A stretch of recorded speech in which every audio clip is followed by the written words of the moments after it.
Now, we have a court gone wild. In a matter of days, the newly radicalized court overturned Roe v. Wade, manufactured new polluter-friendly legal doctrines, and threw out centuries-old gun safety regulations. All of it wildly unpopular with most people. Now that the Trump and Bush Supreme Court is revoking constitutional rights and forcing 10-year-old girls who are rape victims to then become the victims of forced birth laws in Republican states, the House of Representatives today voted to establish the right to same-sex marriage in federal law in anticipation of the Supreme Court overturning the Supreme Court opinion that established that right. 47 Republicans joined all of the Democrats in the House in supporting the legislation. The final vote was 267 to 157, with 157 Republicans voting against marriage equality. Senator Sheldon Whitehouse told the Senate Rules Committee today in a hearing chaired by Senator Amy Klobuchar how we got the first Supreme Court in history that has decided to revoke constitutional rights. Far-right special interests even turned their dark money guns on the federal judiciary. They funded a $580 million secretive network to pack the courts with judges selected to greenlight donor-friendly policies and to run multi-million-dollar ad campaigns to keep those confirmations on track. Joining us now is Democratic Senator Amy Klobuchar of Minnesota. She's the chair of the Senate Rules Committee, and Senator Sheldon Whitehouse of Rhode Island. They are both members of the Senate Judiciary Committee, and this is what we at The Last Word call a quorum. Thank you very much for joining us together tonight. Senator Klobuchar, as chair of the Rules Committee, this was a fascinating intersection with both of your roles on the Judiciary Committee, because this is a point that Senator Whitehouse is making repeatedly in the Judiciary Committee about how we get the Supreme Court nominees that we get. And this is after decades of all of us focusing on what money in politics does for candidates. This focus broadens it considerably. It does, and Sheldon has been leading the way on this now for years and making the point, and guess what? We ended up where he said we would. You were right. And that was that all of this dark money coming in, funding these Supreme Court justices and the nomination process have gotten us these extremely out of the mainstream conservative justices who are now, for the first time in history, we have a Supreme Court, as you point out, that's taking away people's rights. And so one of the solutions among many, and we know we're doing immediate work right now on doing everything we can in state after state after state to fight this decision in the Dobbs case to take away women's rights, reproductive rights. But at the same time, we've got to look for the long term. The long term, as Sheldon will tell you, is about making sure that we find out where this money is coming from, who these donors are. People are given over $10,000 of this dark money. We don't even know who they are. That's what the DISCLOSE Act is. That's what our hearing is about. And 90% of the people in one poll, 85 in another one, are with us on this, Lawrence. We need this information, and we're going to be able to then better track what's going on, in addition to winning the elections in the fall. Senator Whitehouse, what's the short version of what the DISCLOSE Act would do, and what happens to it if it ends up in front of this United States Supreme Court?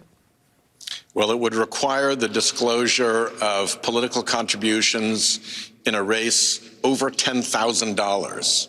And it includes campaign advertisements for justices as well as campaign advertisements for political candidates. So had it been in place during the Gorsuch and Kavanaugh and Barrett proceedings, we would have known who wrote checks as big as $17 million, one check for $17 million to pay for the ad campaigns for a Supreme Court justice. What do you bet whoever wrote that $17 million check has business in front of the court? And we should know that. Citizens should know that.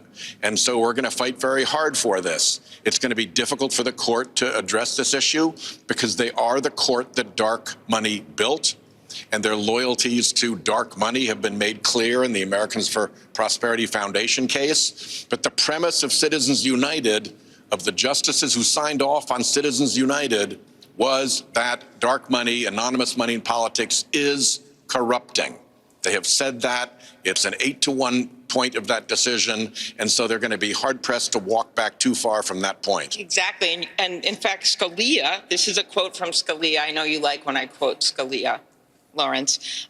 He said in this decision, because as the Citizens United, of course, is been a very bad case. In another case, he did say, I do not look forward, this is in 2010, Doe v. Reed, to a society which, thanks to the Supreme Court, campaigns anonymously hidden from public scrutiny and protected from the accountability of criticism. This does not resemble the home of the brave.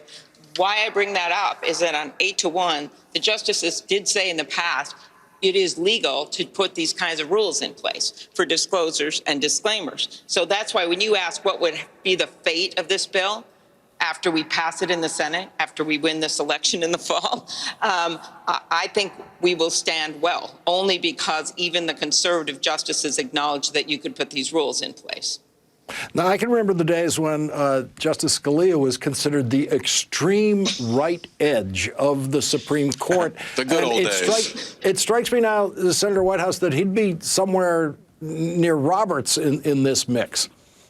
Yeah, the difference is that Justice Scalia was perhaps an extreme conservative, but he was a real conservative. The new justices, the Trump justices, the Federalist Society justices are different. They're not conservatives. They're activists, and they're doing the bidding of very big special interests. The special interests that used millions and millions and millions of dollars in dark money to put them on the court. It's capture that's happened here, not conservatism.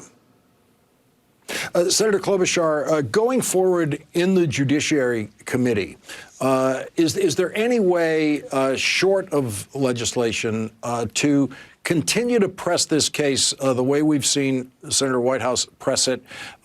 There's a sort of a Don Quixote quality to it in these confirmation hearings. When I look at you, that's who I think of, Sheldon. Yes. Okay, continue, Lawrence. It makes you Sancho Panza.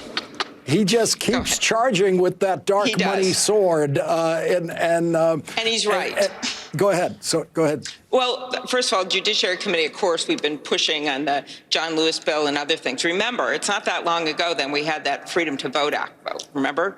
All the Democrats signed up on that bill, every single one of them. There are a few that wouldn't lift the filibuster, but we are close to moving forward on major election reform. I have not given that up one bit. When you look at all the games that are being played in these states and the laws that are being passed to limit the right to vote. Well, part of this, and by the way, this DISCLOSE Act was part of that, but this DISCLOSE Act can stand on its own. So as chair of the Rules Committee that has jurisdiction over elections, that's where we're going to push this bill forward.